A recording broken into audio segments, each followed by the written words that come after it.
Hi students, I am Dr. Bhavana. In this lecture, we are going to continue with the topic that is called as ecology. So in the ecology last class, what we have seen? We have already started with interactions among organisms. So numerous interactions were started. So what are interactions basically? Interactions means which organisms will try to co-adapt to each other and live in one environment, or else they both will be harmed or both will be benefited, or one will be benefited and for other there will be no harm, or one will be harmed and there will be no effect. I have given you numerous examples regarding this.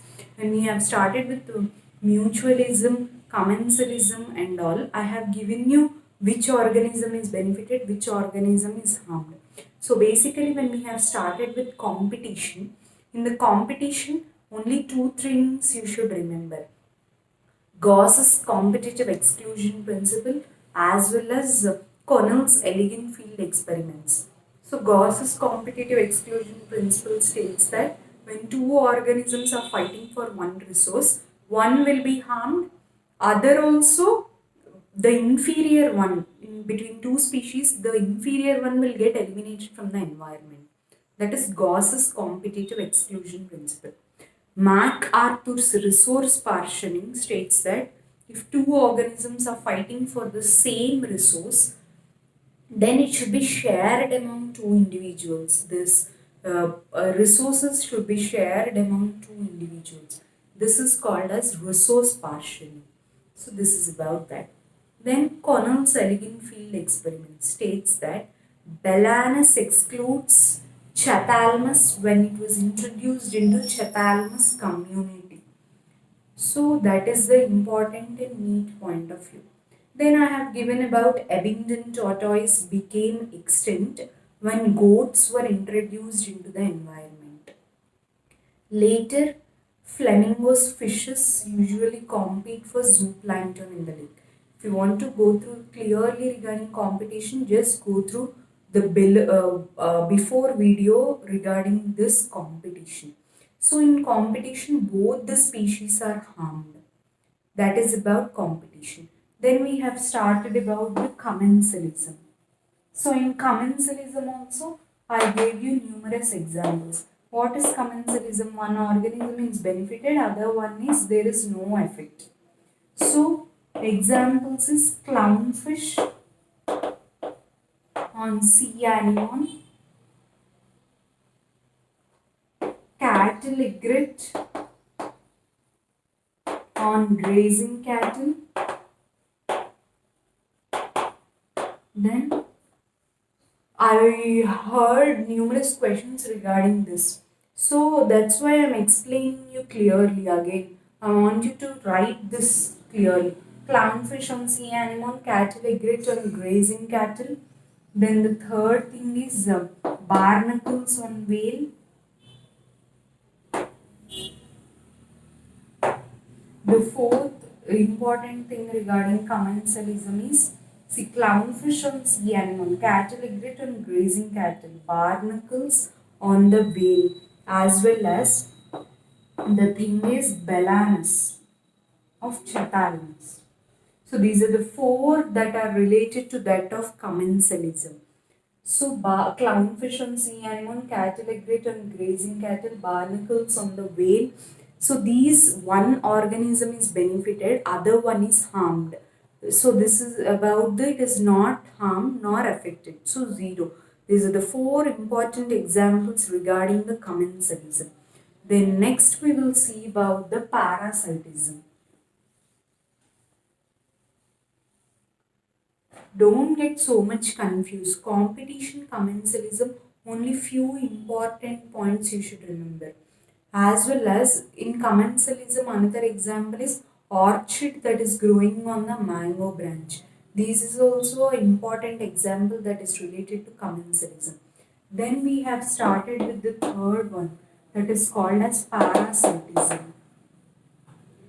In parasitism, what is the interaction that is taking place? One organism is benefited, other organism is harmed. What is the organism which is usually benefited? It is called as parasite. which is harmed is host. Only in parasitism this formula is applicable, like parasite as well as host. Parasite means which will survive on the host for all its requirements, but the host will not get any benefit. Instead, it will be harmed because of that parasite. So one is benefited, one is harmed. Like this you should write, then you can remember the examples. Commensalism only 4 examples. Competition 3 examples. Now parasitism I'll tell you. So parasite is usually depending on the host for its survival. Host is always harmed, parasite is always benefited. So these are the two main differences that are related to that of parasite as well as host. So under parasite as well as host, the another example that you should remember is nothing but the first is human liver fluke.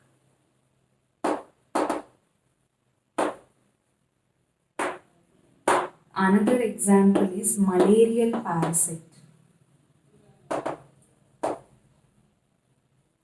So human liver fluke as well as malarial parasite, both are parasites.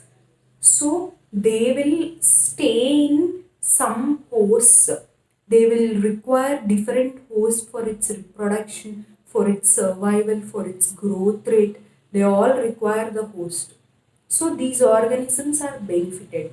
But when they are going into the host is usually harmed. For example, the human liver fluke as well as malarial parasite, when they are going into the host, they cause numerous diseases that are related to that of host. Suppose when malarial parasite is entering humans, what it will cause? It will cause anemia, it will cause fever, high fever, weight loss, chills, destructions of RBCs. Everything is taking place when it is entering our humans.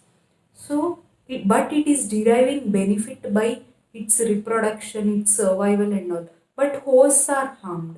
This is only called as parasitism, where one organism is benefited, other one is harmed. Human liver fluke also same. When it is entering our human body, it will cause constipation, abdominal pain, bleeding and all it will cause. But it is usually benefited. So this are called as parasites where they are benefited as well as hosts are harmed. So basically in these two steps they require two intermediate hosts for to come between two humans. In the meantime, they require two hosts. They are not only requiring one host, means they are not damaging only one host. They are damaging two hosts. They require two intermediate hosts to survive. That is, one is for human liver fluke, it is snail as well as fish. For malarial parasite, it is mosquito as well as humans. So these are the two important things that you should remember. Human liver fluke, it will require the snails as well as fish to survive. Malarial parasite will require mosquito as well as humans to survive. So these are the common examples which are given under parasitism. Still there are so many examples that are related. And these parasites basically they survive, they may be ectoparasites or endoparasites. Ecto, by name only you can understand. They survive on the host. They survive on the host. So they are surviving externally on the host. So they are called as ectoparasites externally. Endoparasites means they are surviving inside the host. So internally. Externally ectoparasites, internally it is endoparasites. As well as these ectoparasites, external parasites, there are numerous common examples were given regarding external parasites, like lice on humans. Numerous females will have lice on their hair. So lice on humans, that is also a parasite because it is sucking the blood from the scalp. So these are ectoparasites, as well as ticks on dogs. Ticks on dogs also, they are ectoparasites which are surviving on the dogs. So lice on humans as well as ticks on dogs. These are the common ectoparasites which are surviving and which are sucking the blood. So the parasite is benefited basically. It is having food and all, and it is able to survive, it is able to reproduce. But here the humans are affected. All the blood loss will be there and full destruction will be there. So this is about that. When you come to endoparasites, basically, what are the endoparasites which you see? Most common endoparasites which you see are nothing but most common endoparasites which are seen in the liver, intestine and all. Suppose malaria, malarial parasite, liver flukes, these all are endoparasites. This because they are going and affecting the liver, kidneys, intestines and all. Ectoparasites only outer layer they affect. Endoparasites are basically harmful, very dangerous than that of ectoparasites. So these are very dangerous endoparasites because they affect the internal organs. Sometimes the people die also due to these parasites. So they are able to survive for its requirements. So these are the differences between ecto and endo. Ecto externally lies on humans, ticks on dogs. Internally it is liver as well as intestine. So this is about the ecto and endoparasites. Another example for parasitism is Cuscuta. Cuscuta, a parasitic plant. It is a parasitic plant. During the course of evolution, means after it is born for few years, it has lost its chlorophyll content. If chlorophyll content, what is the use of this chlorophyll content? The use of this chlorophyll content is it is able to prepare its own food. But during the course of evolution, after some years, it has lost its chlorophyll. So it is usually surviving on the host. It is surviving, it is getting attached to another plant, and from there it is deriving its energy. So Cuscuta is also a common example of parasitic plant, Cuscuta. Then these are the 4 examples which are given. Don't get confused. Parasitism is very easy. Only you should remember the examples that are related to commensalism. Competition is easy, parasitism is easy. Parasitism, human liver fluke, malarial parasite. Human liver fluke requires 2 intermediate hosts that are nothing but human liver fluke as well as you see snail as well as fish. When you come to malarial parasite, mosquito, man. Then parasites are divided into ecto, endo. Ectoparasites lies on humans, ticks on dogs.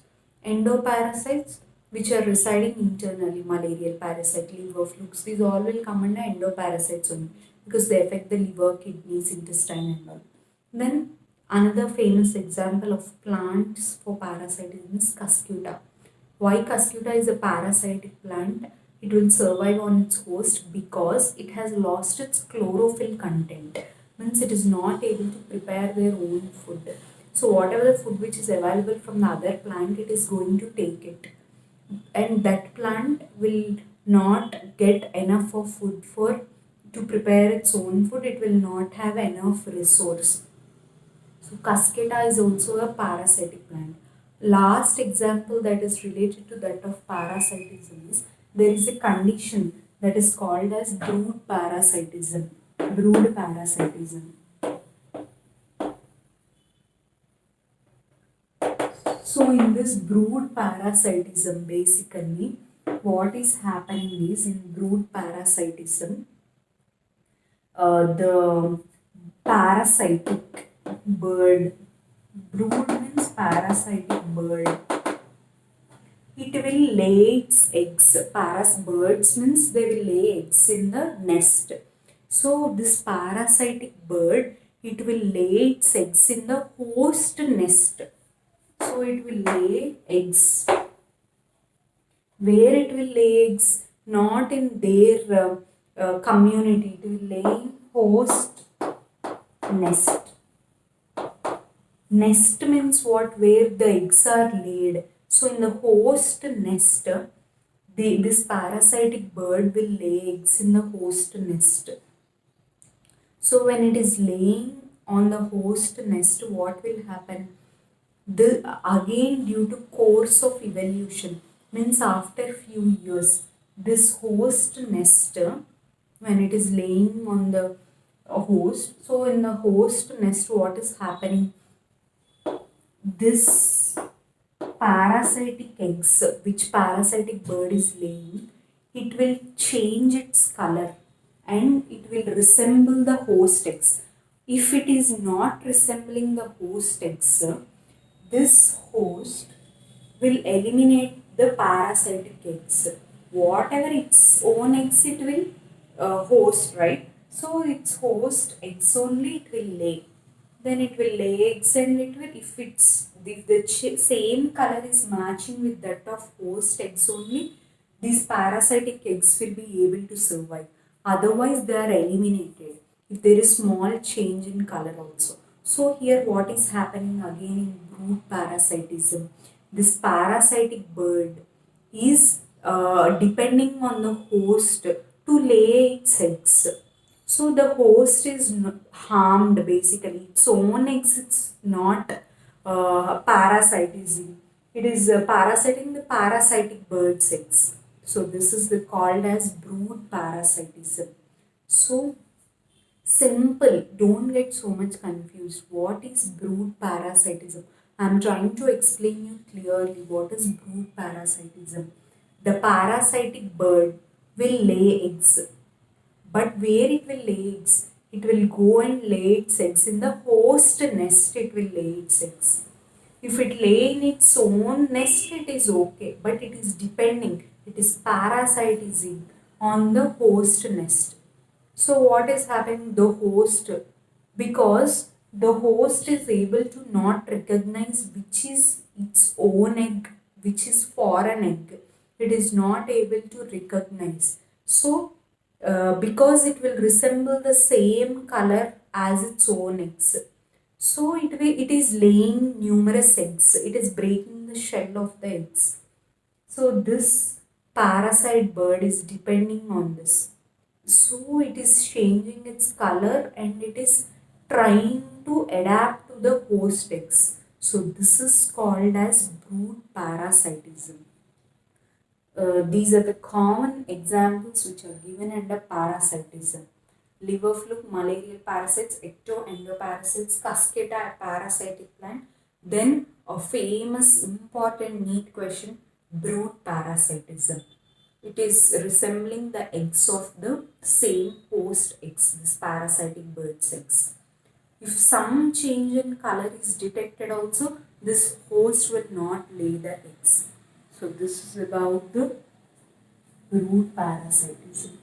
So these are the common examples which are given under parasitism. Next we will come to another important interaction that is called as mutualism.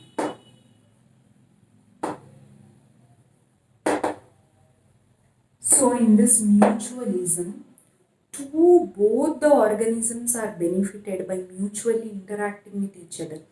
In competition, I told you, like resource partitioning. Who gave that resource partitioning?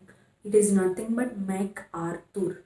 MacArthur, a famous scientist, gave the resource partitioning example he gave. So what he told, if one resource is available, the two people should share the food basically. The two people should share. This is called as in mutualism, it is applicable. Means both the species are benefited by sharing the food. not only in terms of food, regarding different aspects, they are able to share themselves. So this is why both are benefited here. Organism A is benefited, organism B also is benefited. This is called as mutually they are interacting positively with each other. Competition, both are harm. Commensalism, one is positive, one is not affected at all. Parasitism, one is benefited, other one is harmed. But in mutualism, it's very beneficial that both organisms are benefited by interacting with each other.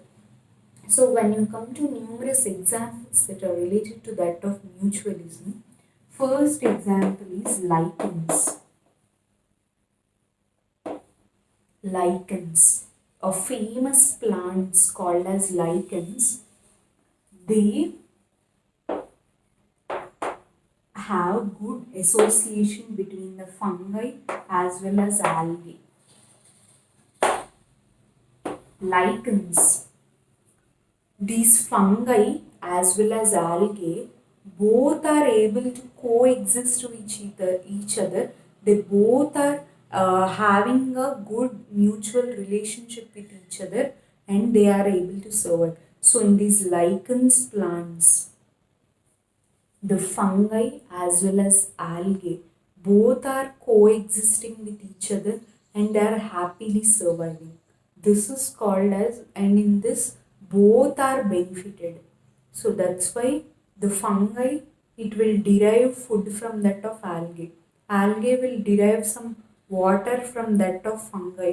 So both are usually benefited from each other. So this is the famous example which is given under mutualism. The another most common example is mycorrhiza. Mycorrhiza, the famous plants, fungi as well as roots of higher plants. Mycorrhiza also a famous plants. Here also on the mycorrhiza fungi are present. So these are able to survive by how they are able to survive by with the root from the roots of the higher plants. They are deriving the food and they are helping, these fungi are helping the roots of higher plants also to survive. So both are usually benefited by interacting with each other. This is called as mutualism. The first example that is given under mutualism is lichens. So in the lichens plants, basically the fungi and algae both are coexisting with each other and both are benefited from each other. During unfavorable conditions, both are able to survive. One is deriving food, one is deriving some water from those plants. So both are benefited by exchanging the food and water. Like that only the another organism which is called as mycorrhiza, they are also able to survive. In them also fungi are present. From the fungi, the roots of higher plants are deriving shelter. These roots of higher plants are giving food to the fungi.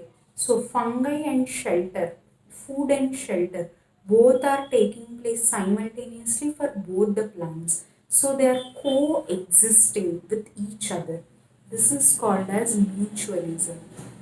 These are the first two common examples. Sometimes in mutualism also, some flowers, some plants, some animals. See, suppose this is a plant. These plants require pollination to be done. Who do the pollination for the plants? Bees or some insects do the pollination for these plants. And in turn, this will give rise to some other benefit for that of bees or insects. But some there will be cheaters.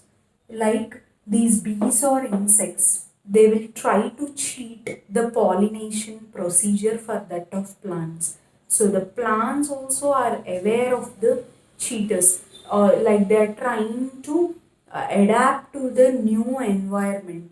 Like when there is both benefit for both of them only, this mutualism concept is applicable. Otherwise, if these bees try to cheat the these plants by pollination, artificial pollination mechanism, then there will be no benefit for them. So they are protecting themselves also, these plants, from the different or artificial bees or insects if they are not pollinating. So this is about the another concept. Now, the famous two examples, very important in Neet point of view, were given under mutualism is fig tree as well as wasp. Whatever now which I told you, fig tree is a plant, wasp is an insect. So this fig tree basically is a plant and wasp is an insect. So these plants basically what they will do, they will allow the wasp, to basically see these fig trees. These wasp will go and pollinate the fig tree. These wasp will go and pollinate the fig tree. Whereas these wasps, which are called as insects, what they will do, what this fig tree will do for them, it will help in their survival. It helping them to survive under favorable conditions. So these are the things that are related to that of fig tree and wasp. They are helping the wasps to survive, as well as they are able to help them in their process of survival. Next, another example is orchid as well as bees. Same again here. Orchid is a plant. These bees will go and pollinate the orchid. So orchids are happy basically. For bees, this orchid will help in copulation mechanism. They will help in copulation mechanism. How they will help in copulation mechanism? A Mediterranean orchid.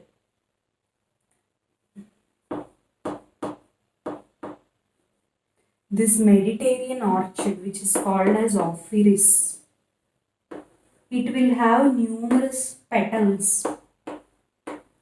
So this petal will resemble that of a female bee.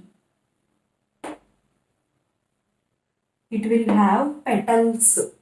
See, this is, suppose imagine this is a flower and this is the petal of the flower.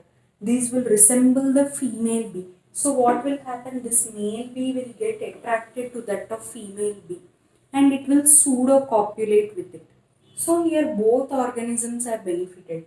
These bees, they are having good copulation mechanism from this plant. What these plants are having? These plants will have pollination done. Like this fig tree also same. Fig tree will get pollinated. Then wasp also, it is able to survive. How it is able to survive? By different mechanisms it is able to survive on the fig tree. So wasp also is getting benefited from that of. This concept is called as mutualism.